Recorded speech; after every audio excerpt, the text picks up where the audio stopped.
ہم نے پہلے ایک سلسلہ کلام شروع کر رکھا تھا خطبۃ الجبل پر.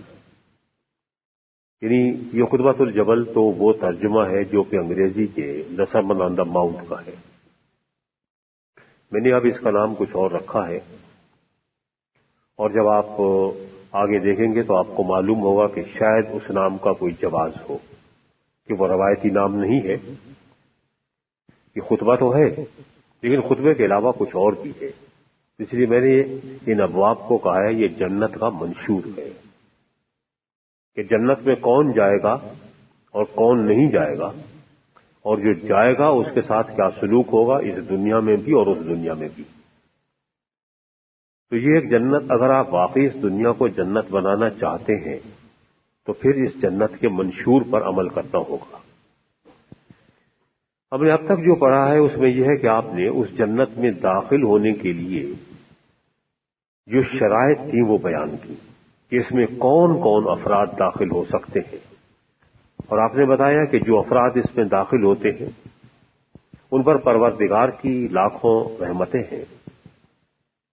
اس کے بعد آپ نے خطرے سے آگاہ بھی کیا کہ وہ جنت تو جب آئے گی سو آئے گی، لیکن یہ ذہن میں رکھنا کہ اس دنیا میں تمہارے ساتھ کیا سلوک ہوگا، کہ تم رحم دلی سے پیش آؤ گے لیکن لوگ تمہارے ساتھ سنگ دلی کا مظاہرہ کریں گے، تمہیں ستائیں گے، پریشان کریں گے، تمہارا جینا دوبھر کر دیں گے.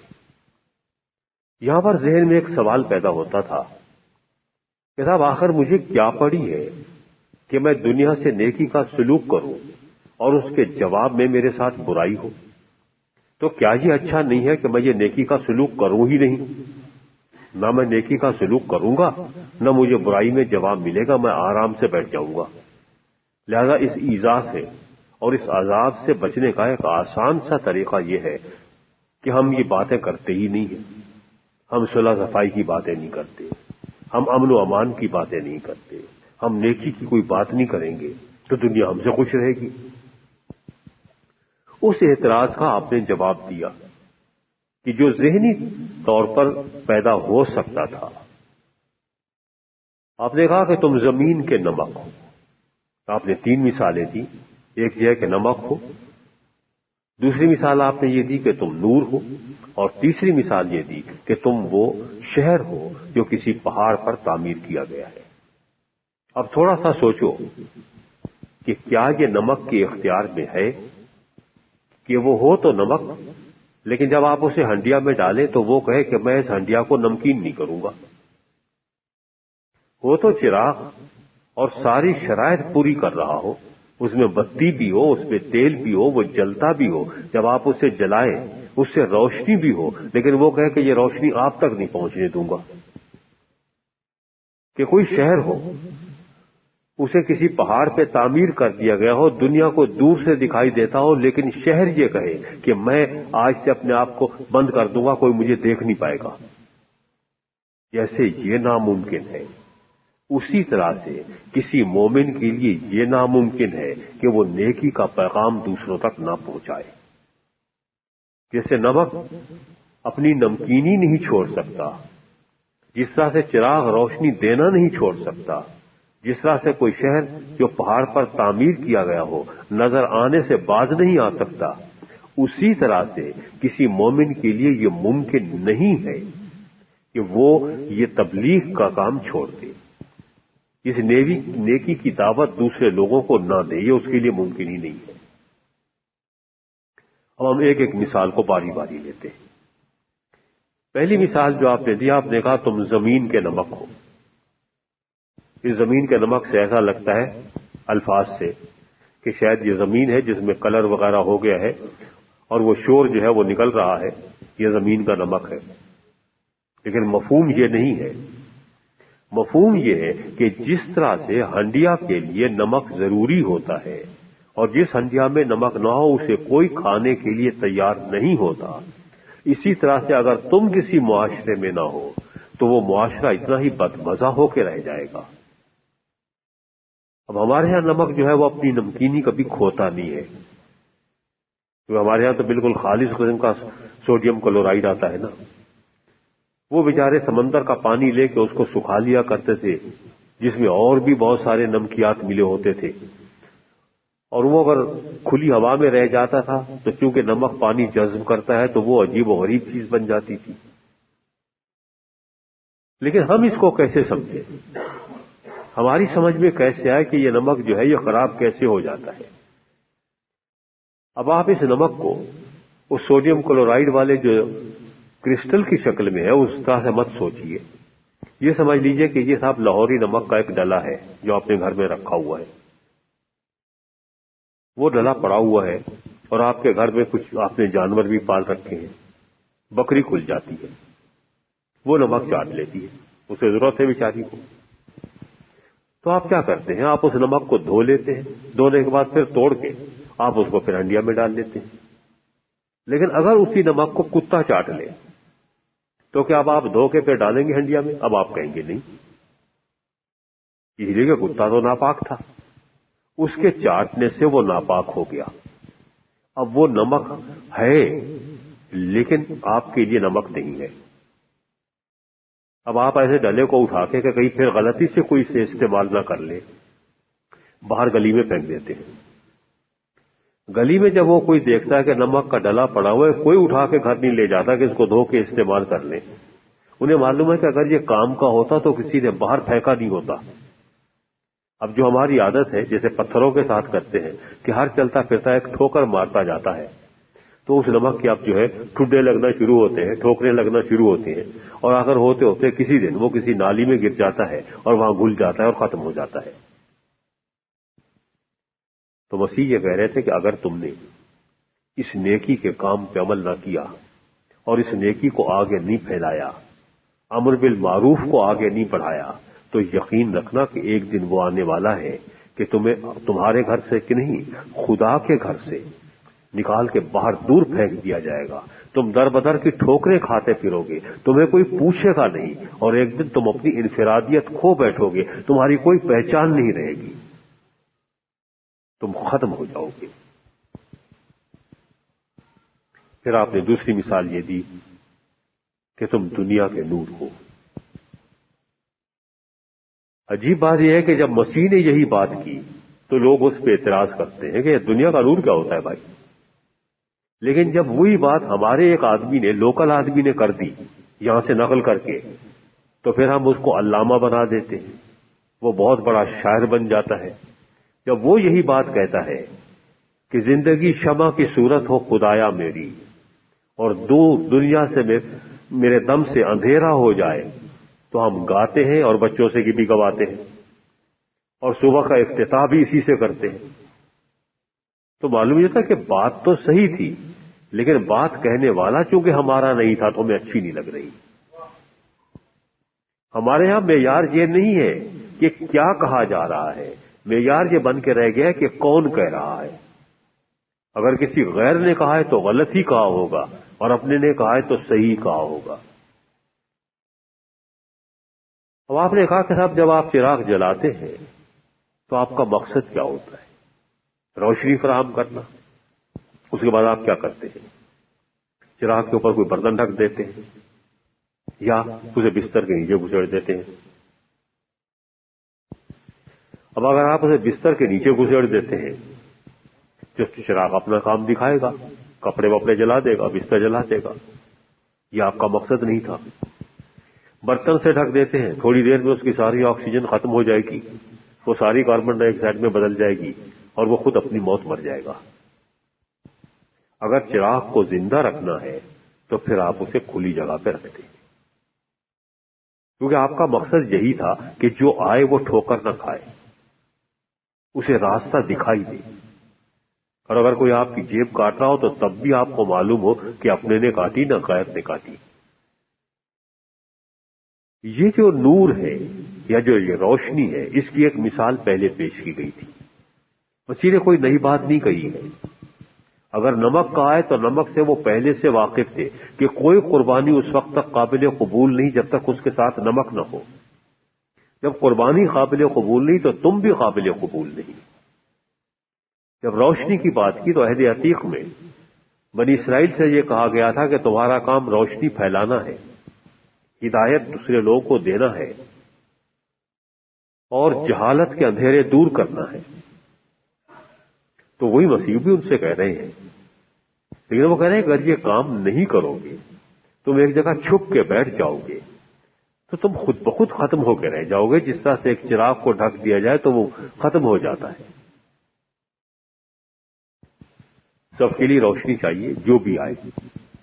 ایک اور مثال دی گئی تھی عہد عتیق میں، اور کلام اللہ کے لیے یہ کہا گیا تھا کہ آپ کا کلام، جو لفظی ترجمہ کیا گیا ہے کہ تیرا کلام میرے پاؤں کے لیے نور ہے یا چراغ ہے. اور پاؤں کے لیے کیا ہے؟ کیا وہاں پہ رکھتے ہیں؟ یعنی یہ ہے کہ میں ٹھوکر کھانے سے بچ جاؤں. میری ہدایت کے لیے ہے کہ میں کہیں گر نہ جاؤں. تو کلام اللہ کی روشنی میں چلوں گا تو سیدھے راستے پر چلوں گا.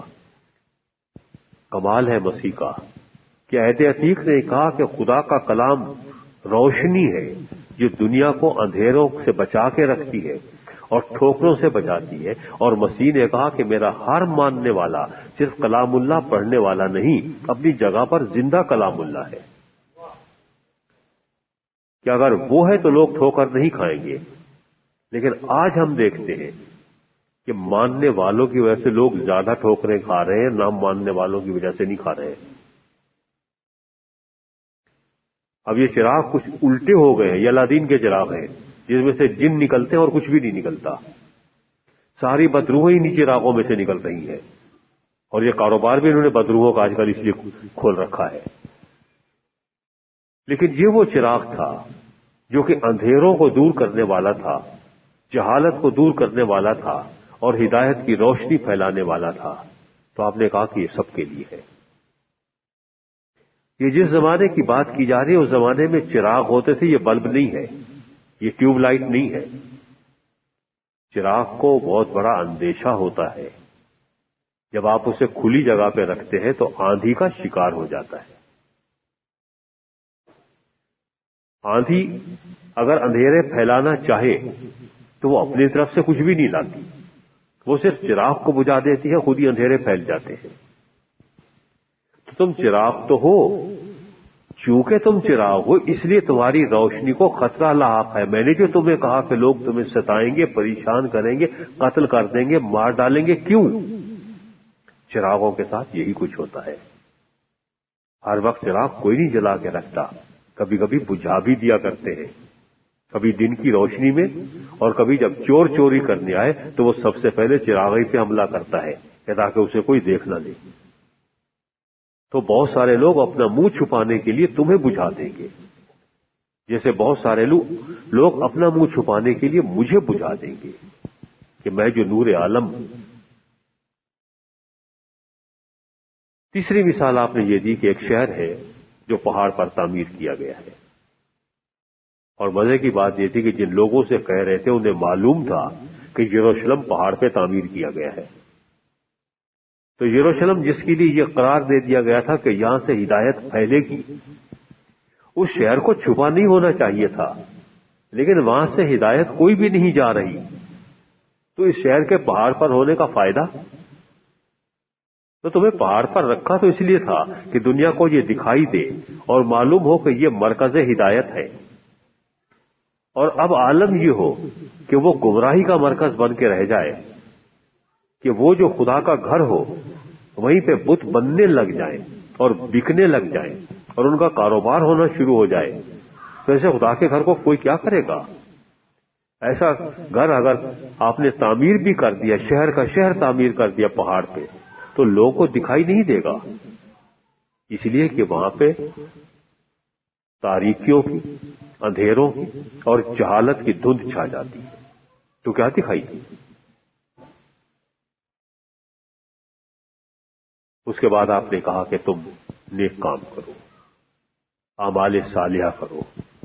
یہ مثالیں میں اس لیے دے رہا ہوں تاکہ تمہاری روشنی سب لوگوں کے سامنے چمکے، یہ نور ہر جگہ پھیلے. کیوں؟ تاکہ وہ دیکھ کے تمہاری تعریف کرے کہ تم کتنے اچھے مومن ہو. نہیں، بلکہ تاکہ وہ اس پروردگار کی تعریف کرے جس نے تمہیں بنایا ہے، کہ جس نے اتنے اچھے لوگ بنائے جب مخلوق اتنی اچھی ہے تو خالق کتنا اچھا ہوگا. یہ دلیل دو دھاری تلوار ہے. لوگ یہ بھی کہتے ہیں کہ جس خدا نے اسے گندے لوگ بنا دیے ہیں وہ خود کتنا گندا ہوگا. لوگ یہ دلیل بھی لا سکتے ہیں جس خدا نے ایسے بدماش پیدا کیے ہیں وہ کیسا ہوگا. اور لوگ یہ دلیل لاتے ہیں. جو خدا کے منکر ہیں وہ کہتے ہیں کہ جب دنیا میں اتنی بدماشی ہے اس کے باوجود آپ خدا کو رحیم و کریم کہتے ہیں. وہ قادر مطلق ہے تو یہ بدماشیاں ختم کیوں نہیں کر دیتا؟ یہ ان کی دلیل ہے اور اس دلیل کا جواب کوئی بھی نہیں ہے. سچی بات یہ ہے کہ منطقی طور پر اس دلیل کا کوئی جواب نہیں. اس دلیل کا جواب ایک عملی طور پر ہو سکتا ہے کہ آپ اچھا معاشرہ وجود میں لے آئیں اور کہیں کہ صاحب اگر اچھا معاشرہ ہے اب آپ اسی دلیل کو استعمال کرتے ہوئے کہیں کہ اگر اتنے اچھے لوگ ہیں تو کوئی اچھا بھی ہوگا جو ان کو پیدا کرنے والا ہے. یعنی برائی کے جواب میں صرف عقلی دلائل کام نہیں کرتے. بعض دفعہ آپ کو عملی دلیل پیش کرنا پڑتی ہے اور ثبوت پیش کرنا پڑتا ہے اور اپنی زندگی سے پیش کرنا پڑتا ہے اور جو نہیں ہوتا. جب آپ نے یہ باتیں کہی تو اس کے بعد فوراً ایک بات ذہن میں آتی تھی کہ اگرچہ آپ نے حوالے تو عہد عتیق کے دیے, آپ نے مثال شہر سے بھی دی, آپ نے روشنی سے بھی دی, چراغ سے بھی دی, آپ نے مثال جو ہے وہ نمک سے بھی دی ہے, لیکن آپ کی نیت کچھ صحیح معلوم نہیں ہوتی. لگتا یہ ہے کہ آپ کوئی نیا مذہب لے کر آئے ہیں, کوئی نیا پروگرام لے کر آئے ہیں. وہ ہمارے جو آباء و اجداد کا مذہب ہے, وہ ہم جو توریت کو مانتے چلے آئے ہیں, ہم جو انبیاء کرام کو مانتے چلے آئے, آپ کہیں اس راستے سے ہٹانا تو نہیں چاہتے؟ تو آپ نے فوراً اس اعتراض کا بھی جواب دیا. آپ نے کہا کہ یہ مت سمجھنا, کہیں سوچنے بھی نہیں لگنا, یہ خیال تمہارے ذہن میں بھی نہیں آئے کہ میں توریت کو یا انبیاء کرام کے پیغام کو منسوخ کرنے کے لیے آیا ہوں. میں تو اسے پایہ تکمیل تک پہنچانے کے لیے آیا ہوں. اس لیے کہ منسوخ دو صورتوں میں کیا جاتا ہے. پہلے برٹش انڈیا ہوا کرتا تھا تو انگریز کا زمانہ تھا, انگریز کا قانون تھا, ہم نے انگریز کے قانون کو منسوخ کر کے اپنا قانون نافذ کر دیا. جب پہلے بھی خدا کا کلام ہی تھا, توریت خدا کی طرف سے آئی, زبور خدا کی طرف سے آیا اور کتابیں خدا کی طرف سے آئیں, تو ان کو منسوخ کرنے کا مطلب کیا کہ وہ خدا نے نہیں بھیجے تھے؟ دوسرا سوال منسوخ کرنے کا اس وقت پیدا ہوتا ہے جب آپ نے کوئی قانون بنایا اور آپ کو معلوم نہیں تھا کہ اس قانون میں یہ خامیاں رہ گئی ہیں. آپ نے عقل پوری دوڑائی تھی, لیکن قانون کو توڑنے والے آپ سے زیادہ عقل مند نکلے. اب آپ نے کہا کہ ان کا راستہ بند کرنے کے لیے اس قانون میں کچھ تبدیلی کی جائے. تو آپ نے تو خدا تو سب کچھ جانتا ہے, اسے پہلے سے معلوم ہے کہ آدمی کتنا بدماش ہے, تو اس نے اس کی بدماشی کا سارا بندوبست پہلے سے کر رکھا ہے. تو لہذا قانون کو منسوخ کرنے کے تو کوئی سوال ہی پیدا نہیں ہوتا, اس میں کوئی ترمیم کرنے کا جواز پیدا نہیں ہوتا. اور جو لفظ یہاں پہ یونانی زبان میں استعمال کیا گیا ہے اس کا مفہوم ہے ایک طرف رکھ دینا, یعنی اس پہ عمل نہ کرنا.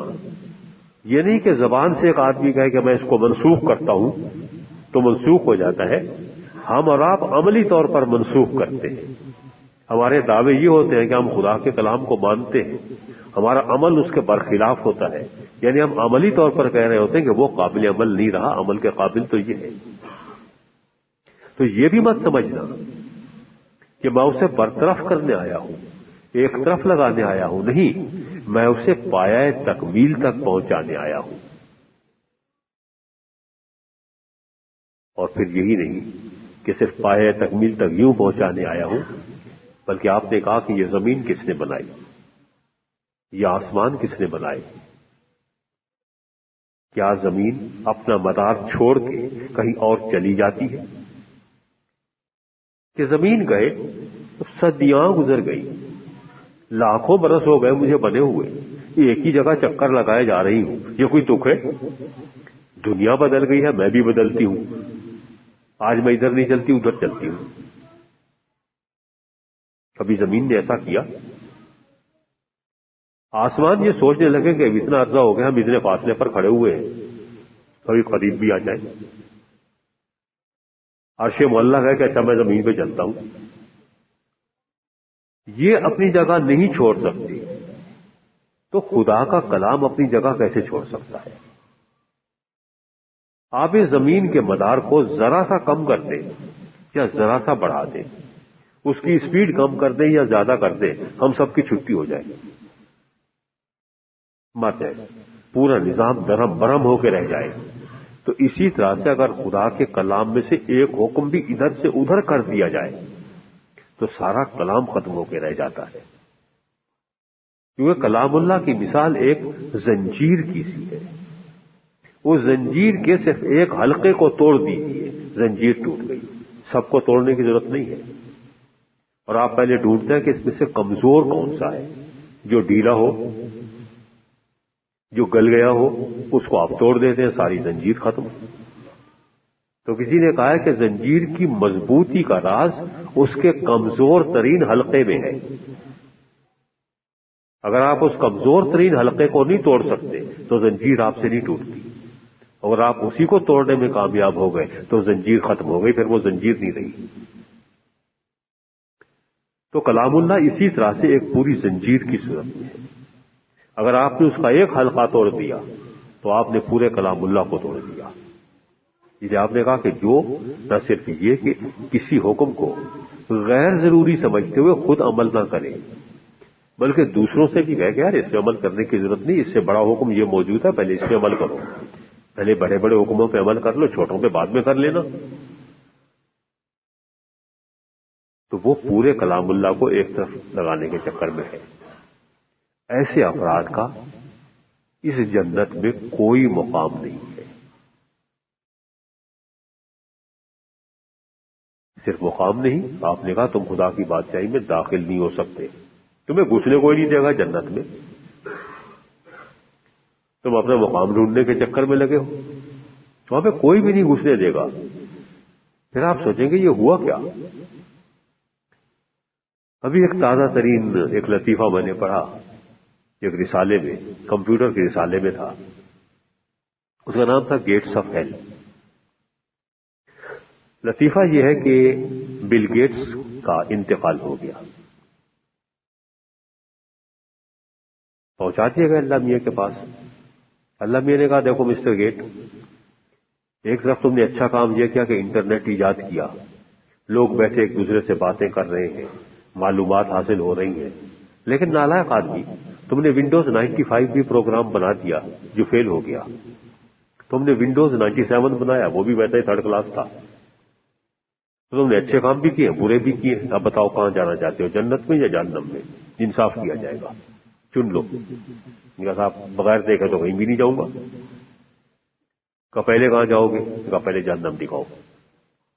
جہنم میں لے کے گئے، معلوم ہوا تھا پلاؤ بن رہے ہیں، بڑی ٹھنڈی ٹھنڈی بوتلیں رکھی ہوئی ہیں، شراب فری سٹائل چل رہی ہے، خواتین ہیں لباس سے آ رہی ہیں پھر رہی ہیں، پورے بڑی مزیدار قسم کی۔ تو اچھا بھائی جنت جب جہنم کا یہ سما ہے تو جنت میں تو اور مزے ہوں گے، اب جنت دکھاؤ۔ جنت دکھائی، وہاں بھی تھی شراب لیکن اتنی اچھی نہیں تھی، خواتین تھیں لیکن بوڑھی بوڑھی تھیں جو خدا کو یاد کیا کرتی تھی، جوان تو وہ دوسرے دھندے میں لگی ہوئی تھی نا۔ تو اس نے کہا مجھے جہنم بھیج دو، جہنم میں بھیج دیا۔ ایک ہفتے کے بعد اللہ میاں نے سوچا کہ میں جا کے دیکھوں تو صحیح مسٹر گیٹس کا حال کیا ہے۔ پہنچے، دیکھا تو زنجیروں سے بندھا ہوا، آگ کے اندر جل رہا ہے، ایک لمبے سے ڈنڈے میں اس کو باندھ کے جیسے وہ پھیرتے ہیں نا چرخا بنا رہے ہیں اس کا، بہت پریشان ہے، اور گرم گرم پانی اس پہ ڈال رہے ہیں۔ پوچھا mister Gates how are you? Gates نے کہا میں تو مارا گیا لیکن میرے ساتھ دھوکہ ہوا ہے، مجھے یہ بتائیے وہ جہنم کہاں گئی جو مجھے دکھائی گئی تھی؟ اللہ میاں نے کہا well mister Gates that was only a demo. Computer کی زبان جاننے والے کہتے ہیں کہ صاحب ایک پروگرام بنانے سے پہلے ایک ڈیمو پیش کرتے ہیں، ڈیمونسٹریشن ہوتا ہے کہ صاحب یہ پروگرام آ رہا ہے آپ اس کو دیکھیے کتنا اچھا ہے۔ وہ تو ڈیمو تھا، وہ تو صرف ایڈورٹیزمنٹ تھا، اشتہار بازی تھی۔ تو وہ ڈیمو تو شاید آپ جنت کا دیکھ لیں گے لیکن اس کے بعد جانا جہنم میں ہوگا۔ اس سے اور کہیں رکیں گے نہیں. ذیل مسیح نے کہا تم جنت میں داخل ہو ہی نہیں سکتے، کیونکہ جو خدا کے حکم کو توڑ دے اس نے خدا سے بغاوت کا اظہار کر دیا، اور باغی کو کوئی اپنی حکومت میں نہیں رکھتا، اس کو سزائے موت دی جاتی ہے، اس سے کم نہیں دی جاتی. تو خدا کے کسی حکم کو چھوٹا سمجھ کے نہیں توڑنا ہے. اب یہ تو واضح طور پر ایک بات تھی. اس کے بعد جب آگے ہم پہنچتے ہیں تو معلوم ہوتا ہے کہ مسیح ان کے ساتھ کچھ اور حرکت کر رہے ہیں. پھر وہ کہتے ہیں تم سے یہ کہا گیا تھا، میں تم سے یہ کہتا ہوں کہ وہ جو حکم تھا اس کی تشریح یہ ہے. تم نے وہ جو فلاں حکم سنا تھا اس کی تعبیر یہ ہے، فلاں جو حکم سنا تھا اس کا مقصد یہ تھا. تو آپ کہنا یہ چاہ رہے تھے کہ جیسے وہ احکامات خداوندی تھے اسی طرح سے اب جو میں کہہ رہا ہوں یہ حکم خداوندی ہے. جو میرے منہ سے جو کچھ نکلتا ہے سوائے حکم خداوندی کے اور سوائے وہی کے اور کچھ نہیں نکلتا. لہذا اگر اس کی بھی تم نے اتنی توقیر نہ کی، میرے کلمات کو عہد عتیق کے مقابلے پہ کم جانا، تو اتنا ہی بڑا جرم ہے جتنا عہد عتیق کو عہد جدید کے مقابلے پہ کم جانا. دونوں ایک ہی خدا کے الفاظ ہیں، اس لیے دونوں کے معیار میں اور اسٹینڈرڈ میں فرق نہیں ہو سکتا. خدا کبھی معیار سے گری ہوئی بات نہیں کر سکتا، نہ زمانہ ماضی میں، نہ زمانہ حال میں، نہ کبھی زمانہ مستقبل میں. تو جب اسٹینڈرڈ سے گری ہوئی بات ہے نہیں تو منسوخ کیسے ہوگی؟ اس میں ترمیم کی گنجائش کہاں سے رہے گی؟ مزے کی بات یہ ہے کہ آپ یہ بات یہودیوں سے کہہ رہے تھے، اور یہودی کبھی اس بات کے قائل ہی نہیں تھے کہ توریت میں کوئی بات جو ہے وہ منسوخ ہو سکتی ہے. تو جو اس بات کے قائل نہیں تھے ان سے کہہ کیوں رہے تھے؟ تو معلوم یہ ہے کہ ان سے کہنا یہ چاہ رہے تھے کہ یہ تو تم مانتے ہو کہ توریت کی کوئی بات منسوخ نہیں ہوتی، تم یہ بھی مانتے ہو کہ کلام اللہ میں سے کوئی ایک حرف بھی ادھر ادھر نہیں ہو سکتا، زیر زبر کا فرق نہیں ہو سکتا، کوئی نقطہ کوئی شوشہ ادھر سے ادھر نہیں ہو سکتا. تو اسی طرح سے جو میں کہہ رہا ہوں اگر اس پر تم نے اس طرح سے ایمان نہ رکھا تو تم آدھے کلام اللہ سے تو محروم ہو گئے. اور جو آدھے کلام اللہ سے محروم ہو جائے کیا وہ اللہ کے گھر میں جائے گا؟ اسے گھسنے دے گا کوئی؟ کہ آدھی کتاب مانتا ہوں آدھی نہیں مانتا. پھر آپ نے جو لفظ استعمال کیا جس کے معنی شوشے کے کیے گئے ہیں، یونانی زبان میں یہ کوئی شوشہ نہیں چھوڑا گیا ہے. عام طور پر لوگ سمجھتے ہیں جیسے یہ شین کے شوشے ہوتے ہیں یا سین کے ہوتے ہیں، اس سے یہ مراد ہے. یہ بھی نہیں ہے.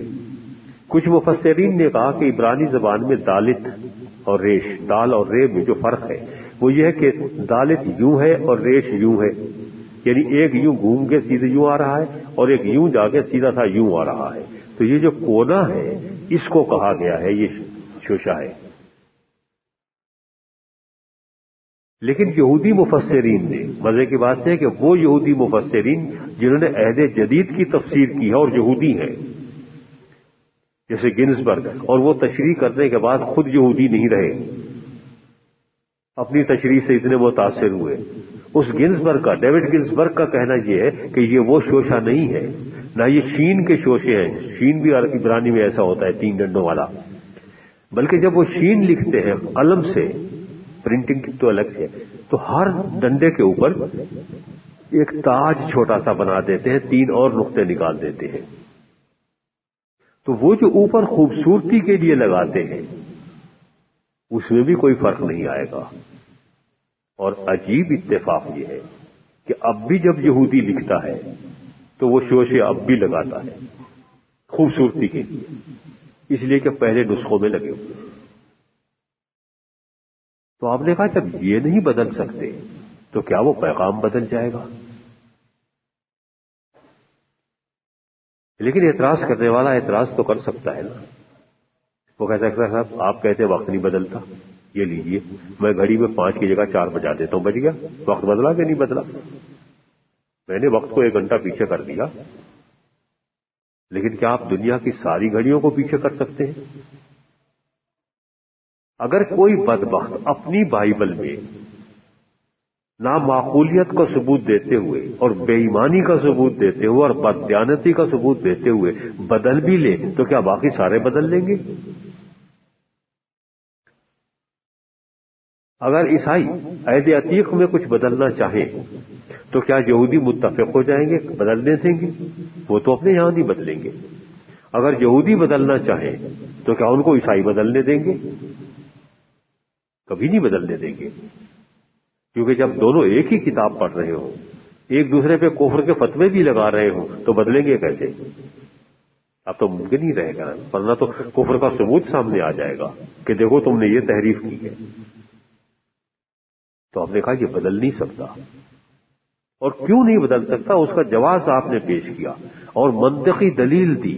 منطقی دلیل یہ ہے کہ زمین اپنا مدار نہیں چھوڑ سکتی، عرش معلیٰ اپنی جگہ سے ہل نہیں سکتا، تو عرش معلیٰ پہ جو بیٹھنے والا ہے، جس نے یہ زمین بنائی ہے اور جس کے کہنے سے یہ ساری کائنات وجود میں آئی ہے، اس کا کلام کیسے بدل جائے گا؟ جب مخلوق نہیں بدل رہی تو خالق کیسے بدلے گا؟ جس کو جس جگہ پہ رکھ دیا وہ وہیں پر ہے، وہ اپنی جگہ چھوڑ نہیں رہی، تو کیا اس کا کلام اپنی جگہ چھوڑ کے کہیں اور چلا جائے گا؟ یہ آپ ان یہودی لوگوں سے کہہ رہے تھے اور انہیں سمجھا رہے تھے کہ دیکھو جنت میں داخل ہونے کا یہ طریقہ ہے۔ اب آپ یہ کہہ سکتے ہیں کہ صاحب اتنے احکامات ہیں، اتنے احکامات ہیں، ان میں سے کوئی نہ کوئی تو چھوٹ ہی جائے گا۔ ہمیں جنت میں تو جانے سے گزرنے سے روک لیں گے، کیونکہ آپ جا نہیں سکتے، آپ نے فلاں قانون توڑ دیا۔ آپ قانون کب توڑتے ہیں؟ اگر سرخ بتی ہو، آپ گاڑی چلا رہے ہو اور سرخ بتی پہ نہ رکے تو آپ نے قانون توڑ دیا۔ اگر قانون کی زبان یہ ہو کہ سرخ بتی پہ رکنا چاہیے تو بہت ہی نامعقول قانون ہے۔ قانون کی زبان یہ ہونی چاہیے کہ سرخ بتی پہ گاڑی چلانے والے کو رکنا چاہیے تاکہ پیدل جا سکے۔ اب بھی آپ دیکھتے ہیں کہ جہاں بتیاں لگی ہوئی ہیں تو جب سرخ بتی ہوتی ہے گاڑی رک جاتی ہے، آپ چل پڑتے، جب آپ کے لیے سرخ نشان آتا ہے آپ رک جاتے ہیں، گاڑی چل پڑتی ہے۔ تو جس کے لیے سرخ نشان ہو تو وہ رک جائے، جس کے لیے نہیں ہے وہ نہ رکے۔ بیک وقت ایک طرف سرخ نشان آ رہا ہوتا ہے جو گاڑیوں کو روکے ہوئے ہے، لیکن پیدل چلنے والوں کے لیے ہرے رنگ کا بھی نشان آ رہا ہوتا ہے جو آپ کے گزرنے کے لیے۔ بیک وقت دونوں رنگ آ رہے ہوتے ہیں ایک ہی جگہ پہ کہ ایک رک جائے ایک چل سکے۔ کوئی قانون منسوخ نہیں ہو رہا، ایک قانون ایک کے لیے معطل ہو رہا ہے اور دوسرے کے لیے نافذ ہو رہا ہے۔ تو اگر آپ کو کہیں تضاد دکھائی دیتا ہے تو وہ قانون ایک پر نافذ ہو رہا ہے، دوسرے پہ نافذ نہیں ہو رہا، ایک کے لیے اپلیکیبل ہے دوسرے کے لیے اپلیکیبل نہیں ہے۔ تو جس کے لیے اپلیکیبل نہیں ہے وہ قانون کو نہیں توڑ رہا، جس پر اپلیکیبل ہے وہ قانون کو توڑ رہا ہے۔ اب آپ تھوڑی دیر کے لیے چلیے، آپ نے کہا کہ جو پیدل چلتا ہے وہ صرف اس وقت چلے گا جبکہ سامنے وہ ہری رنگ کی بتی دیکھے گا اور ادھر لال ہو جائے گی۔ بھینس گزرتی ہے، بھینس کون سی بتی دیکھے، ہری دیکھے یا لال دیکھے؟ اور اگر بھینس گزر جائے تو اس کا چالان کون کرے گا؟ کوئی بھینسا ہی کرے گا تو کرے گا، انسان تو نہیں کر سکتا۔ اگر بھینس کا مالک ہے تو اس کا تو چالان ہوگا کہ میاں تم بھینس کو لے کے کیوں چلے، لیکن جس بھینس کا کوئی مالک ہی نہیں ہے وہاں پہ گاڑی چلانے والے اپنی جان بچاتے ہیں، بھینس سے ڈرتے ہیں، بتی سے نہیں ڈرتے۔ تو جس پہ وہ اپلیکیبل نہیں ہو رہا، نہ وہ قانون اپلیکیبل ہو رہا ہے نہ وہ اپلیکیبل ہو رہا ہے، وہ تو فری سٹائل ہے، اسے تو دوسرے ڈر ڈر کے بھاگیں گے، وہ کوئی قانون نہیں توڑ رہا، اس لیے کہ بھینس پر قانون کا اطلاق نہیں ہوتا۔ اگر آپ انسان ہیں تو آپ پر ان قوانین کا اطلاق ہوتا ہے جو انسانوں کے ہیں۔ خدا والے قوانین کو اپنے اوپر نافذ کرنے کی کوشش مت کیجیے، مارے جائیں گے۔ اور پھر اگر انسانوں کے کون سے زمرے سے تعلق رکھتے ہیں جو قوانین خواتین کے لیے ہیں، اگر آپ ان پہ عمل کرنا شروع کر دیں گے تو یہ شریعت پہ عمل نہیں ہوگا، یہ شریعت کے خلاف ورزی ہوگی۔ اور جو مردوں والے قوانین ہیں اگر خواتین اس پہ عمل کرنا شروع کر دیں گے تو وہ ماری جائیں گی۔ جو یہودیوں کے لیے قوانین ہیں اس پہ یہودی عمل کریں گے، غیر یہودی کریں گے تو وہ مصیبت میں پھنس جائیں گے۔ جو غیر یہودیوں کے لیے ہیں ان پہ غیر یہودی عمل کریں گے، ان پہ یہودی عمل کریں گے تو وہ مارے جائیں گے۔ تو وہاں حدود بندی کر دی گئی ہے۔ جو کہتے ہیں نا شریعت میں اتنے سارے احکامات لکھے ہیں، تو حلال و حرام بھی ہے، تو فلاں چیز بھی ہے، تو ناپاک ہے اور ناپاک ہے تو عورتوں کے بارے میں، مردوں کے بارے میں، بھئی جس پہ اپلائی ہوتا ہے اس پہ ہوتا ہے، آپ پہ اپلائی نہیں ہوتا آپ پہ نہیں ہوتا۔ آپ اگر جو ہے کہ اس شعر کا مصداق ہے آپ پہ کہ مذکر ہی سے بنتا ہے، مؤنث ہی سے بنتا ہے، مگر حضرت مخنث ہے نہ ہیوں میں نہ شیوں میں، تو آپ پہ کسی کا بھی اطلاق نہیں ہوتا، کافری اسٹائل ہے۔ لیکن آپ دیکھیں تو صحیح، اگر وہ قوانین اس شخص کے لیے ہیں جسے اردو ترجمے میں کاہن کہا گیا ہے، یعنی امام وقت کے لیے ہے جو کہ قربانی گزرانتا ہے، تو اگر قربانی والی جگہ ہی نہیں ہے تو کسی پہ بھی اپلیکیبل نہیں ہے، قانون منسوخ تو نہیں ہوا، قانون اپنی جگہ پر ہے۔ اب جو کہ کاہن نہیں ملتا تو اس لیے اطلاق نہیں ہوتا، جگہ ہی نہیں ہے جہاں تو قربانی دے۔ تو لہذا یہ نہیں، لیکن آپ اپنی جگہ نہیں چھوڑیں گے۔ زمین کبھی یہ نہیں کہتی کہ میں تھک گئی گھومنے سے، بھائی اب تو میرا چکر آنے لگ گئے، اب میں آرام کروں گی۔ سورج یہ نہیں کہتا کہ یہ کون سی تک ہے، دن میں تو روشنی ہوتی ہے مجھے نکال دیتے ہیں، رات کو اندھیرا ہوتا ہے اس وقت میں نکلوں گا، نکل کے تو دکھائے، تو نکلنے دے گا؟ وہ نہیں نکل سکتا، وہ مجبور ہے۔ تو شریعت کے معاملے میں، خدا کے احکام کے بارے میں آپ یوں سمجھ لیجیے کہ آپ اتنے ہی مجبور ہیں، یہاں آپ کی آزادی نہیں چلتی۔ آپ آزاد تو ہیں لیکن آپ کو سزا ملے گی۔ زمین کیونکہ آزاد نہیں ہے تو اس کو کوئی سزا نہیں دیتا، اس لیے وہ قانون توڑ بھی نہیں سکتی، آپ توڑیں گے آپ کو سزا ملے گی۔ تو یہاں جنت کا تصور یہ نہیں ہے کہ جنت میں آپ کو یہ ملے گا، بلکہ پہلے شرائط بیان کی کہ جنت میں داخل ہو کون سکتا ہے، جو ملے گا یا نہیں ملے گا وہ تو بہت بات کی بات ہے نا۔ آپ کہہ رہے ہیں صاحب میں اس کالج میں داخلہ لینا چاہتا ہوں، قانون پڑھنا چاہتا ہوں، LLB کرنا چاہتا ہوں، وہ کہتے ہیں میاں کالج کا نام دیکھا ہے، اس کالج کے اوپر لکھا ہوا ہے گورنمنٹ کالج فار ویمن، آپ ہیں مرد، آپ کو داخلہ نہیں مل سکتا۔ نہیں مجھے تو یہی داخلہ چاہیے، تو جوتے مار کے بھگا دیں گے، آپ اہل ہی نہیں ہیں۔ تو اگر آپ میں اہلیت نہیں پائی جا رہی تو آپ کو داخلہ کہاں سے ملے گا؟ اندر جو تعلیم ملتی ہے وہ تو بہت بات کی بات ہے نا۔ پھر وہاں پہ لکھا ہوتا DA سائنس کالج، اب تو خیر یونیورسٹی ہو گئی ہے، میں وہاں گھس جاتا ہوں، مجھے ایڈمیشن چاہیے، صاحب آپ کیا پڑھیں گے؟ تو میں علامہ اقبال پڑھنا چاہتا ہوں۔ تو میرے بھائی یہاں تو سائنس پڑھائی جاتی ہے، علامہ اقبال کا سائنس سے کیا تعلق؟ اس کے پاس سے نہیں گزری تھی، گزر جاتی تو آپ بہت بڑا انسان ہوتا۔ تو شاعری کرتے کرتے مر گیا، ایجاد تو کچھ بھی نہیں کیا، تو وہاں تو مجھے داخلہ نہیں ملے گا۔ لیکن میں اگر کہوں نہیں صاحب میں جاؤں گا بھی اسی میں اور پڑھوں گا بھی علامہ اقبال، تو میرے لیے یونیورسٹی کے قوانین تو نہیں بدلے جا سکتے۔ تو مسیح یہی کہنا چاہ رہے تھے کہ تم چاہے خدا کے کتنے ہی چہیتے اور پیارے کتنا لگتے ہو، خدا اپنے قوانین تمہارے لیے نہیں بدلے گا، اس لیے کہ خدا اپنے قوانین کسی کے لیے نہیں بدلتا، اس کے قوانین ہر ایک پر لاگو ہوتے ہیں۔ تو پہلے اہلیت پیدا کرو داخلے کی، جب داخلہ مل جائے پھر سوچو کہ اب ملے گا کیا، وہ بھی اسی میں ہے کہ کیا ملے گا۔ اس دنیا میں جوتے ملیں گے، اس دنیا میں تو پٹائی ہوگی، لوگ مار ڈالیں گے، اور وہاں پہ کیا ملے گا؟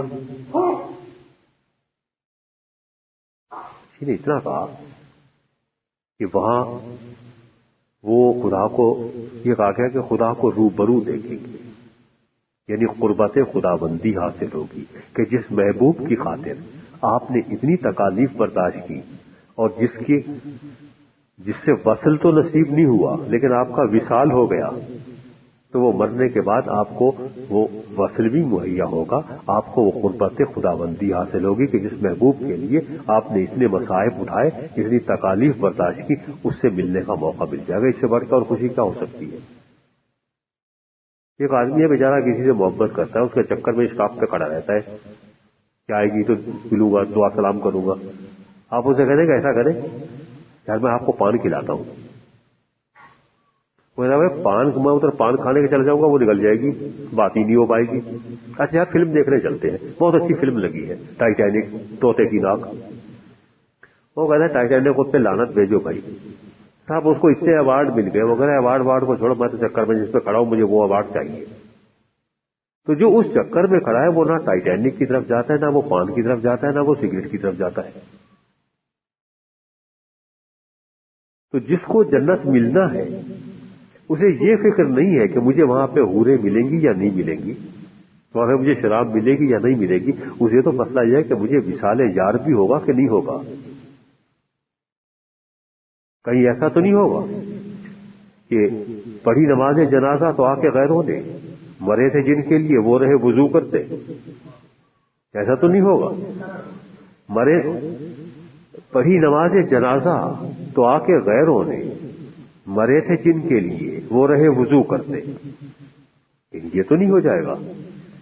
تو وہ تو وصال یار ہے، اس وصال کے لیے تو کوئی ساری قیمت، وہ ساری حوریں بھی قربان کرنے کے لیے تیار ہے، اسے وہاں پہ جن بھوت بھی مل جائے تو وہ قربان تیار ہے، لیکن اسے وصال یار تو ہو جائے۔ تو اسی لیے آپ کہہ رہے تھے کہ پہلے یہ طے کرو کہ تم اس میں داخل ہونے کے قابل ہو یا نہیں، پھر سوچو کہ وہاں پہ ہوگا کیا۔ اور ہم پہلے داخلے کی بات نہیں کرتے، ہم کہتے ہیں وہاں یہ ملے گا اور وہاں وہ ملے گا۔ تو غلط آدمی کو تو داخلہ مل نہیں سکتا۔ اچھا سوال یہ کہ جس نے قوانین توڑ دیے، یہ تو ٹھیک ہے خدا کی خلاف ورزی کی، لیکن اس سے اللہ میاں کو کیا تکلیف ہوئی؟ تو اس کو جنت میں نہیں گھسنے دے رہے، کہ قانون میں نے توڑ دیا، نقصان تو میرا ہوا نا۔ کہا تھا جھوٹ مت بولنا، میں نے جھوٹ بول دیا، اعتبار کھو بیٹھا۔ کہا رشوت مت لینا، لوگوں سے گالیاں کھا رہا ہوں، لوگ کہتے ہیں کہ وہ جو گالیاں لکھی ہوئی ہیں پیڑوں کے اوپر، تختی کے اوپر، ہری واری پہ، وہ مجھے سناتے ہیں، تو نقصان تو میرا ہوا۔ اللہ میاں کا کیا بگڑا بھائی؟ اللہ میاں کیوں مجھے جنت میں نہیں گھسنے دے رہے؟ بات یہ ہے کہ اگر مجھے جنت میں داخل کر دیا جائے تو میں اپنی فطرت نہیں بدل سکتا، نہ جہنم میں انسان کی فطرت بدلتی ہے نہ جنت میں۔ تو میں جا کے اپنے ان کرتوتوں سے جنت کو جہنم بنا دوں گا، اس لیے مجھے کوئی نہیں گھسنے دے گا۔ اس کی غلط صحبت سے دوسرے لوگ مارے جائیں گے، پھر جنت کا کوئی جواز نہیں رہے گا، اس لیے داخلے بند کہ نہیں گھس سکتے۔ تو آپ دیکھ رہے ہیں کتنا ایک منطقی استدلال ہے جو مسیح پیش کر رہے ہیں، کہ پہلے کہا کہ کون جو ہے اہل ہے، پھر یہ بتایا کہ ان کے لیے ایک مشکل بھی پیش ہے۔ ذہن میں سوال پیدا ہو اگر مشکلات درپیش ہیں تو ہم یہ کام ہی نہ کریں، تو کہا کہ تم یہ چھوڑ ہی نہیں سکتے، جیسے چراغ اپنی روشنی دینا نہیں چھوڑ سکتا، جس طرح سے نمک جو ہے وہ نمکین کیے بغیر نہیں رہ سکتا، اسی طرح سے تم اپنا مسلک نہیں چھوڑ سکتے، اور اگر تم نے مسلک چھوڑ دیا اپنے اس راستے سے ہٹ گئے تو پھر تمہارے لیے در بدر کی ٹھوکریں لکھی ہیں۔ پھر یہ ذہن میں سوال پیدا ہوا تھا کہ یہ تو باتیں کچھ نئی سی معلوم ہوتی ہیں، کہ نئے مذہب کی بنیاد ڈالنے تو نہیں آئے، کہ کہا نہیں میں پہلی باتوں کو منسوخ کرنے نہیں آیا ہوں، بلکہ ان کو پایا تکمیل تک پہنچانے آیا ہوں۔ اب وہ وقت آ گیا ہے جب وہ بات پوری کی جائے۔ تو ایک آدمی اب اعتراض کر سکتا ہے کہ صاحب یہ پایا تکمیل پہ پہلے کیوں نہیں پہنچا دیا؟ اس کا مطلب ہے پہلے ناقص تھا، اب کامل ہو رہا ہے، تو پہلے ناقص کیوں بھیج دیا؟ تو کہا کہ یہ ناقص نہیں ہے، اس لیے کتاب کی مثال دی کہ آپ کتاب پڑھنا بچے کو سب سے پہلے یہی سکھاتے ہیں کہ بچے کے سامنے بیٹھے اور آپ نے کیمسٹری کی کتاب کھولی اور شروع ہو گئے کہ چل بیٹا پڑھ، وہ تو کہے گا ابو پاگل ہو گئے، پہلے تو لوگ کہتے تھے، اب تو واقعی ثبوت ہی مل گیا ہے۔ آپ اس کو پہلے الف بے پڑھانا شروع کرتے ہیں، الف سے آم اور بے سے بکری یا بے سے بلی یا بے سے بندر، جیسے بھی اس کی شکل ہو یا آپ کی ہو ویسے وہ پڑھاتے ہیں۔ پھر اس کے بعد آپ اس کو ABCD پڑھاتے ہیں. وہ ABCD پڑھنے کے بعد پھر ان کو ملانا سکھاتے ہیں. وہ جب ملنا شروع ہو جاتا ہے پھر آپ بتاتے ہیں کہ صاحب ایپل کا مطلب یہ ہے، یہ تو بنا ہوا ہے. وہ کہتے ہیں تو سیب ہے، کہتے ہیں بس یہی ہے ایپل. تو وہ آپ سے پوچھتا ہے کہ بھائی اس کو ایپل کیوں کہتے ہیں، سیب کیوں نہیں کہتے؟ کہتے ہیں انگریز کہتے ہیں. وہ کہتا ہے انگریز کہتے ہیں تو ہم کیوں کہیں، ہم تو انگریز نہیں ہیں. پھر اس بیچارے کا آپ اعتراضات دور کرتے ہیں. پھر آپ اس کو کچی پہلی اور پکی پہلی اور KG اور کرتے کرتے کرتے کرتے جب وہ کافی پڑھا لکھا ہو جاتا ہے تو پھر آپ اسے کہتے ہیں کہ اب بیٹا تجھے پڑھاتے ہیں کیمسٹری. اور وہ بھی سیدھا آپ شروع نہیں ہو جاتے. پہلے آپ اس کو ایلیمنٹس کے بارے میں بتاتے ہیں، پھر پوری آپ اس کو پیریاڈک ٹیبل رٹوانا شروع کرتے ہیں، تمام پراپرٹیز ہوتے ہوتے جب وہ بڈھا ہو جاتا ہے بالکل کھوسٹ، اس کے دانت وانت سارے گر جاتے ہیں، گال اندر گھس جاتے ہیں، تو تب وہ آئنسٹائن بنتا ہے. اگر آپ 2 دن کے بچے کو آئنسٹائن بنانا چاہیں تو وہ تو آئنسٹائن نہیں بنے گا، لیکن آپ پاگل خانے ضرور پہنچ جائیں گے. اور چونکہ خدا یہ نہیں چاہتا کہ سب لوگ پاگل خانے میں پہنچ جائیں، اس لیے بتدریج یہ ایک سلسلہ رکھا کہ یہ تدریجی انکشاف ہے، اور اس کا جب تکمیل کا وقت آئے گا تو تبھی کامل کرنے والا آئے گا. اگر اس وقت سے پہلے آ جاتا تو وہ خود بھی ناقص ہوتا. تو لہذا وہ وقت پر پہنچا ہے، اب اس بات کو پایا تکمیل کو پہنچا رہا ہے. اب ذہن میں ایک سوال پیدا ہوتا ہے کہ جب یہ بات پایا تکمیل کو پہنچ گئی تو اب اس میں کوئی کمی تو نہیں رہ گئی کہ کوئی اور آ کے اس کی تکمیل کر جائے؟ کہ جب کوئی بات عین اپنی معراج پر پہنچ جاتی ہے، اب اس میں اور کمال پیدا کرنے کی کوشش کرے تو پھر اس کا زوال شروع ہو جاتا ہے.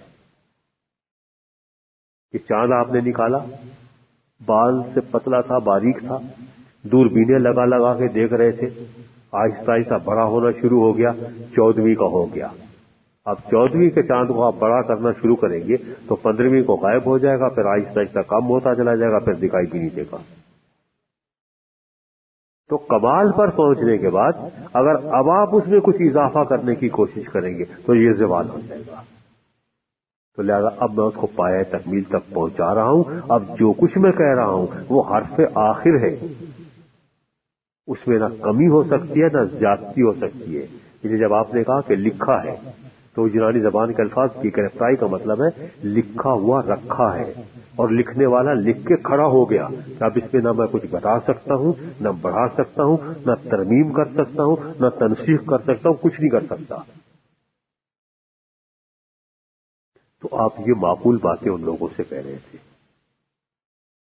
اور یہی معقول باتیں ہر دور میں کہی جا سکتی ہیں،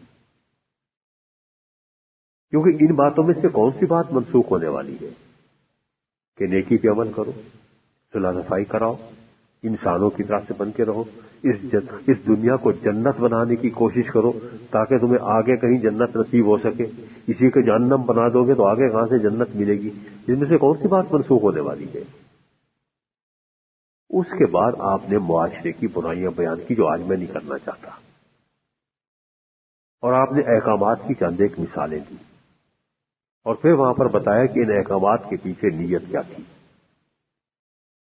کیونکہ ذہن میں سوال پیدا ہوتا تھا کہ ہاں صاحب اب ہم بھی جنت کے حقدار ہیں.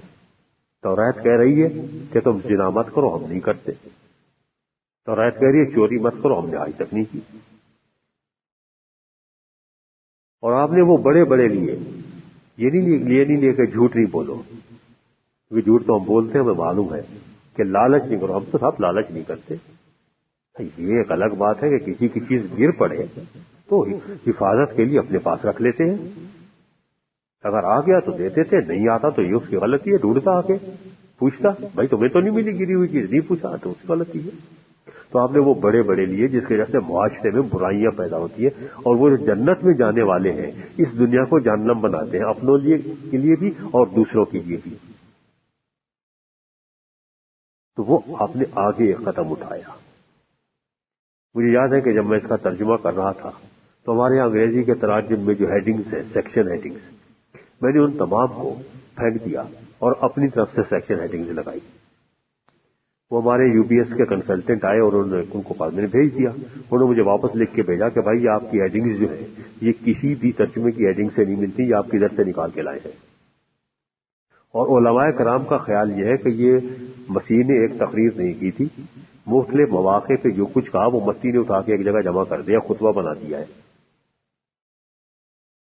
تو میں نے ان کو واپس لکھ کے بھیجا کہ صاحب آپ ایسا کریں کہ میرا ترجمہ آپ مت پڑھیں، جو ہیڈنگز ہے صرف وہ پڑھیں، تو آپ کی سمجھ میں بات آ جائے گی کہ یہ ایک ہی دفعہ کہی گئی ہے بات، یہ معقول ہے یا نہیں ہے۔ وہ کہنے لگے کہ یہ تو اتنی بڑا منطقی سلسلہ آپ نے میں کہا میں نے نہیں قائم کیا، مسیح نے خود قائم کر رکھا ہے۔ مصیبت یہ ہمارے ہاں اب کسی نے ایک دفعہ لکھ دیا انگریزی میں کہ صاحب یہ ہیڈنگ اس کی، یہ ہے سیکشن کی، یہ ہے، ہم اردو میں بھی وہی ترجمے کر رہے ہیں اور اس کا اثر پیر بھی نہیں ہوتا۔ تو انگریز پہ وہی نہیں اترتی ہے، نہ ہم پہ اترتی ہے۔ آپ سوچیں کہ ایک آدمی معقول آدمی تقریر کر رہا ہے تو وہ کیسے تقریر کرے گا؟ ہمارے یہاں غزل ہوتی ہے نا، جس میں ہر مصرع الگ ہوتا ہے۔ جوش صاحب غزل نہیں کہتے تھے، جوش ولی آبادی۔ کسی نے کہا آپ نظم کہتے ہیں، مرثیہ کہتے ہیں، بھئی آپ غزل کیوں نہیں کہتے؟ کہنے کہ اچھا کہوں گا کسی دن۔ ایک دن بیٹھے تھے، کسی نے آج کے لوگ بیٹھے تھے، کہنے کہ آج میں نے غزل کہی ہے، سنو۔ آپ سنائیے، واہ واہ ماشاء اللہ۔ کہنے کہ میں صبح گھر سے نکلا، یار بھنگ کا رنگ ہرا ہوتا ہے اور شراب کا لال، بڑی ٹھنڈی ٹھنڈی ہوا چل رہی تھی، دھوپ بھی نکلی ہوئی تھی، کپڑے آج کل معلوم نہیں پھٹ گئے ہیں، یار جوڑوں میں بڑا درد رہنے لگ گیا ہے، موزے بھی بیگم دھو کے نہیں رکھتی، اچھا بال بڑے ہو گئے ہیں۔ تو کہنے لگے ایک صاحب کہنے لگے کہ بلا آج آپ کچھ بہت زیادہ پی گئے ہیں۔ کہنے لگے نہیں غزل کہہ رہا ہوں، ایک شعر کا دوسرے سے کوئی تعلق نہیں ہوتا، ایسی ہوتی ہے۔ تو لوگوں نے سمجھا کہ شاید مسیح بھی غزل ہی کہتے تھے، اس لیے ایک یہ پیراگراف، اس کا دوسرے سے کوئی تعلق نہیں، اس پیراگراف سے اس سے کوئی تعلق نہیں، سب کا ایک دوسرے کے ساتھ بڑا منطقی تعلق ہے۔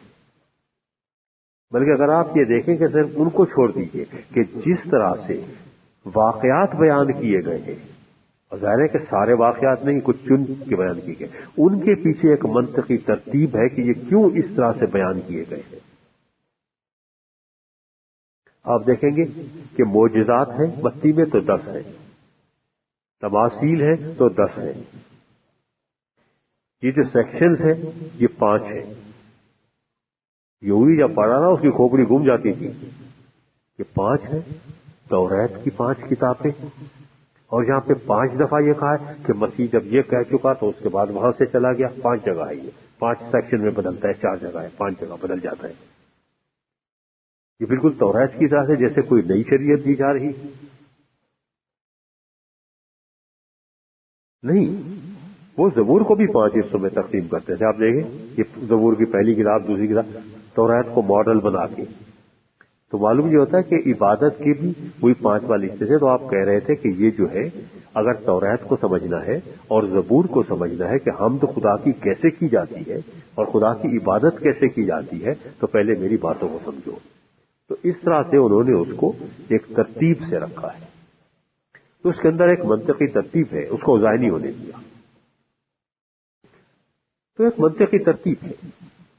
تو لہذا جب آپ نے اس کے بعد یہ کہا کہ معاشرے میں برائیاں اس وجہ سے پیدا ہوتی ہیں اور احکام خداوندی کو لوگ توڑتے کیسے ہیں، اور اس کے پیچھے اگر آپ اس کی وجہ سمجھ لیں کہ کیوں قانون دیا گیا تھا، تو آپ کو معلوم ہوگا کہ وہ قانون ہم میں سے ہر ایک آدمی توڑ رہا ہے۔ اس کے بعد مزید کچھ سوالات پیدا ہو سکتے تھے۔ وہ سوالات یہ تھے کہ ٹھیک ہے صاحب، اگر ہم یہ سمجھ بھی لیں کہ یہ قوانین اس نیت سے دیے گئے، اگر ہم ان کو نہ بھی توڑیں تو ہمیں یہ دکھائی دے رہا ہے کہ ہم میں سے کہیں نہ کہیں یہ قوانین ٹوٹ جاتے ہیں، ہم سے خلاف ورزی ہو جاتی ہے، تو پھر ہمارے ساتھ کیا ہوگا؟ تو آپ نے اس اعتراض کا جواب دیا۔ اب دیکھیں بہت ہی ایک معقول ترتیب یہاں چل رہی ہے، اگر آپ غور سے دیکھیں۔ اس کے بعد جب آپ نے یہ بتایا کہ یہ کہا گیا تھا، میں یہ کہہ رہا ہوں، اس کی توجیہ بیان کی، تو اس کے بعد فوراً یہ ہوا کہ ٹھیک ہے صاحب، یہ تو وہ تھے نا جو کہا گیا تھا کہ تم نہیں کرنا، جو کرنے کو کہے گئے تھے وہ 3 موٹے موٹے ستون ہیں جن کے اوپر پورے دین کی عمارت کھڑی ہوئی ہے: نماز، روزہ اور زکوٰۃ۔ نماز ہم پڑھتے ہیں، دعا مانگتے ہیں، زکوٰۃ ہم دیتے ہیں، دہ یکی دیتے ہیں، روزہ ہم رکھتے ہیں۔ اب آپ کو کوئی اعتراض ہے؟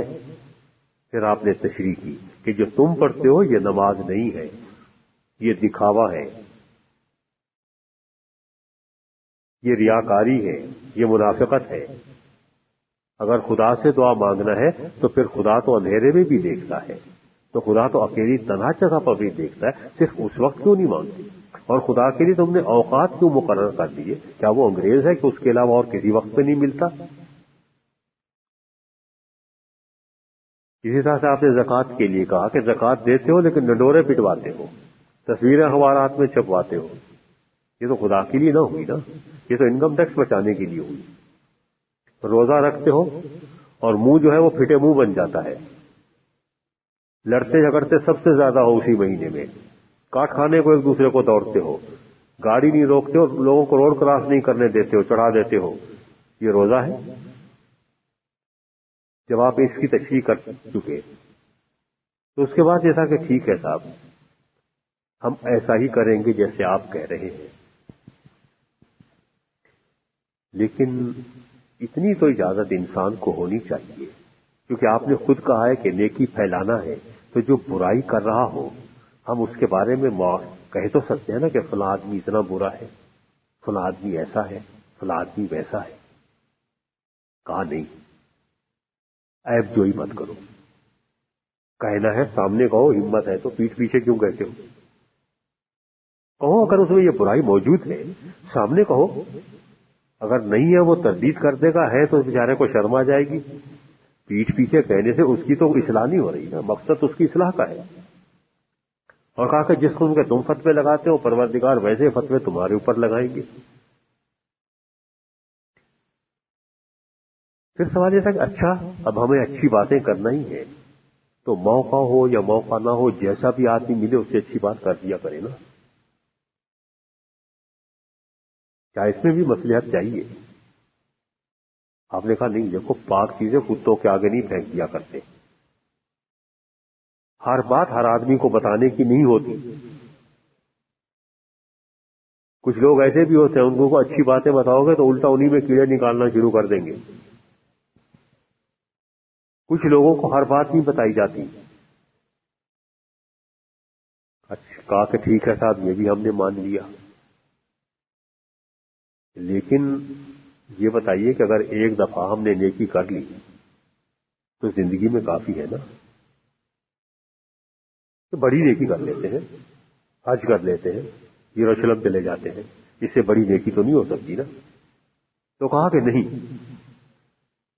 ایک دفعہ نہیں ہے، یہ مسلسل عمل ہے، ڈھونڈتے رہو، کھٹکھٹاتے رہو، تلاش کرتے رہو، سوال کرتے رہو،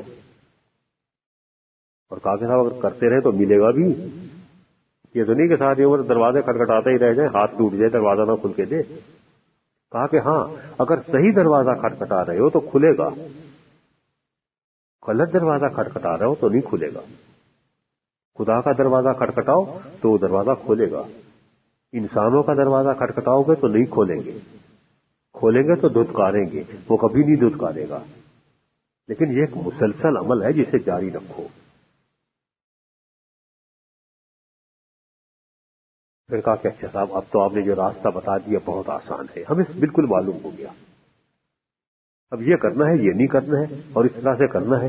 اور یہ آپ نے کہا نہیں، غلط فہمی دور کرتا ہوں تمہاری، جو راستہ میں بتا رہا ہوں یہ بہت تنگ ہے، یہ سکڑا ہے، ٹیڑھا ہے، اس میں بہت کم لوگ چلتے ہیں، تو جہنم کی طرف جانے والے گروہ کے گروہ اور انبوہ کے انبوہ ہوتے ہیں، نیک راستے پر چلنے والے لوگ کم ہوتے ہیں۔ اس لیے اکثریت کو دیکھ کے یہ فیصلہ مت کر لینا کہ جسے اکثریت نے ووٹ دے دیا وہی صحیح ہے۔ دنیا میں ایسا ہوتا ہوگا، میرے یہاں ایسا نہیں ہوتا ہے۔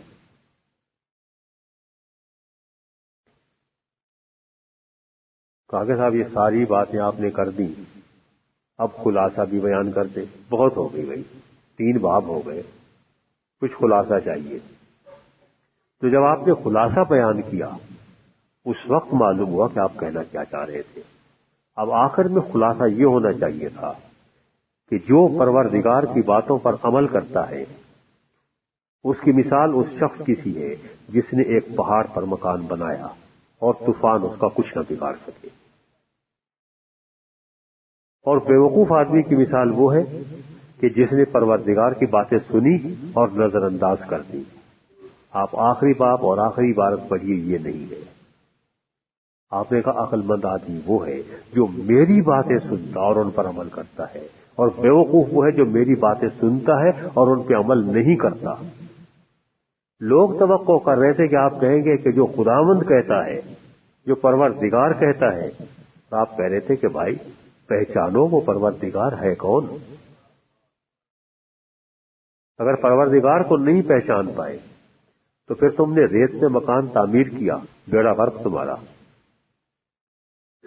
اس لیے آپ نے آخر میں آ کے وہ راز کھولا اور اسٹیج بائی اسٹیج لے کے چلے تاکہ لوگ اس کے لیے تیار ہوں. ایسا نہ ہو کہ جب وہ بم گرے تو لوگ بے ہوش ہو کے گر پڑے. جب آپ نے تشریح کرنا شروع کی تھی کہ یہ کہا گیا تھا، میں یہ اس کی تشریح کر رہا ہوں، آپ راستہ اسی وقت ہموار کر رہے تھے کہ اگر عقل مند لوگ ہو تو سمجھ لو کہ میں کدھر لے کے جا رہا ہوں. اب آ گئے ہو تو اب آخری منزل یہ ہے کہ اب حق اور باطل کا معیار میں ہوں. جدھر میں ہوں ادھر حق ہے، جہاں میں نہیں ہوں وہاں باطل ہے. لہذا یہ تو سوچتے ہو مکان تعمیر کرنے سے پہلے کہ کہاں تعمیر، یہ دیکھو کہ آخرت کا مکان تم کہاں تعمیر کرتے ہو. تمہیں لگی ہوئی ہے جنت میں جانے کی. بھئی جنت میں بھی تو کہیں رہنا ہی ہوگا. اگر تم نے جنت میں مکان تعمیر کر لیا اور وہ ریت پہ کیا تو فائدہ کیا جنت میں رہنے کا؟ مکان گرے گا تمہیں بھی لے ڈوبے گا. تم تو یہ سوچو کہ جہاں بھی رہو وہ مکان ہے کیسا. وہاں پہ آپ اطمینان سے رہ سکتے ہیں یا نہیں رہ سکتے. اور جس بات سے آپ نے شروع کیا تھا اس خطرے سے پھر آگاہ کر دیا. کہا کہ یہ مکان بنے گا پہاڑ پر، پہاڑی پہ مکان تعمیر کر لو گے، بڑا مضبوط ہوگا. لیکن یہ غلط فہمی میں اس میں نہیں رہنا کہ چونکہ پہاڑ مکان پہ تعمیر ہو گیا ہے تو اب طوفان نہیں آئیں گے. طوفان آئیں گے، آندھیاں چلیں گی، مصیبتیں اب بھی آئیں گی. جیسے پہلے کہا تھا کہ تمہیں ستایا جائے گا، پریشان کریں گے. یہ مت سمجھنا کہ اگر تم نے میری تعلیمات پر بنیاد رکھ لی تو تمہیں کوئی پریشان نہیں کرے گا. پھر نہیں، پریشانی تو ہوگی، سیلاب تو آئیں گے، طوفان تو آئیں گے، آندھیاں تو چلیں گی، لیکن تمہارا بگڑے گا کچھ نہیں. تو لہذا جہاں سے بات شروع کی اس خطرے سے پھر آخر میں آگاہ بھی کر دیا کہ اس تعلیم پر مکان تعمیر کرنے کا مطلب قطعاً یہ نہیں ہے کہ اب تم دنیا کے حملوں سے محفوظ ہو، بلکہ اب تو اور زیادہ ہوں گے. کیونکہ جو مکان ریت پر تھا اس کو ایک ہی دھکا لگا، گر گیا، بس ختم. اب آندھی کا کیا کام ہے؟ آندھی وہاں سے چلی گئی، وہ تو اسی وقت ہے جب تک اس کے راستے میں کوئی دیوار کھڑی ہے. اور یہ جو مسلسل دیوار بن کے کھڑی ہے اس پہ تو روز حملہ ہوگا اور ہر لمحے حملہ ہوتا رہے گا. تو حملوں سے نہیں بچو گے، حملوں میں اور شدت پیدا ہو جائے گی. لیکن یہ میرا ذمہ ہے کہ اگر اس پہاڑ پر تم نے مکان تعمیر کیا تو یہ مکان نہیں گرے گا. جیسے مسیح نے کہا تھا کہ میں میاں پطرس، تم تو صرف ایک پتھر ہو جو رکھتے ہوئے کبھی کچھ کہہ دیتے ہو کبھی کچھ. جو اس پہاڑ پر، میں اس پہاڑ پر اپنی کلیسا تعمیر کر رہا ہوں اور اس پہ کوئی چیز غالب نہیں آ سکتی، یہ کبھی موت نہیں مرے گی. تو اپنی ذات کی طرف اشارہ کیا تھا. تو یہ دیکھنا ہے کہ یہ مخالفت کم نہیں ہوگی، مخالفت بڑھے گی لیکن نقصان نہیں پہنچے گا، بچ جاؤ گے، یہ مکان نہیں گرے گا. یہاں پھر بھی تھوڑی سی ایک غلط فہمی اب بھی رہ جاتی ہے کہ ہم نے مکان بنایا، ہم اتنا ہی اچھا مکان تو بنائیں گے نا جتنے اچھے کاریگر ہیں. مکان میں تو پھر بھی کچھ نہ کچھ کمی اور خامی رہ ہی جائے گی. وہ کون دور کرے گا؟ کہا کہ یہ تمہارا کام ہے، یہاں تم مکان تعمیر کرو، میں تمہارے لیے وہاں مکان تعمیر کرنے خود جا رہا ہوں، کیونکہ مجھ سے بڑا معمار اس دنیا میں کوئی نہیں ہے، میں نے یہ کائنات بنائی ہے، وہ بنانے کے لیے میں تم سے نہیں کہہ رہا ہوں کہ وہاں بھی مکان بناتے رہو، تم ادھر بناؤ، یہاں تم کام کرو، ادھر میں جا رہا ہوں تمہارے لیے جگہ تیار کرنے، مکان بنانے تمہارے لیے میں جا رہا ہوں، ان کو کوئی نقصان نہیں پہنچے گا، وہاں پھر آندھیاں بھی نہیں چلیں گی، کچھ بھی نہیں ہوگا، وہ میرا ذمہ رہا، کیونکہ میں اس دنیا کا معمار ہوں، جو کائنات کا معمار ہو اس سے بہتر مکان کون تعمیر کرے گا؟ تو اب بھی کوئی غلط فہمی پیدا رہ جاتی ہے۔ آپ نے منطقی طور پر سمجھانے کی کوشش کی، یہ آپ کا انداز تھا کہ عام آدمی کی سمجھ میں بھی بات آ جائے، اور عالم صدیوں سے سر کھپاتے رہے پھر بھی پوری بات سمجھ میں نہیں آئے۔ میں اب بھی آپ کو یقین دلا رہا ہوں کہ اگر 1 سال کے بعد ہم اس کا پھر مطالعہ کریں تو بہت ساری ایسی باتیں ہوں گی جو ابھی ہم نے نہیں سنی ہیں، اور وہ نکل آئیں گی۔ یہ کلام اللہ کا سب سے بڑا ثبوت یہ ہے کہ ہم کہنے کو تو بعض دفعہ کہہ دیتے ہیں کہ یہ پرانا عہد نامہ ہے اور یہ نیا عہد نامہ ہے، لیکن کوئی چیز پرانی نہیں ہوتی، اس میں سے بھی ہر چیز دفعہ ایک نئی چیز نکلتی ہے۔ اس پرانے کے معنی وہ نہیں ہے کہ پرانا ہو گیا، پھٹا پرانا ہے، آپ اس کو پھینک دو، بلکہ یہ ویسے ہی پرانا ہے جیسے بزرگ لوگ ہوتے ہیں نا، پرانے ہو جاتے ہیں، جتنے پرانے ہوتے ہیں ان کا تجربہ اتنا زیادہ ہوتا ہے، اتنی اچھی باتیں کرتے ہیں، تو اس میں اتنی زیادہ عقل مندی کی باتیں ہیں۔ تو یہ چند معروضات تھیں جو میں نے پیش کی، شکریہ۔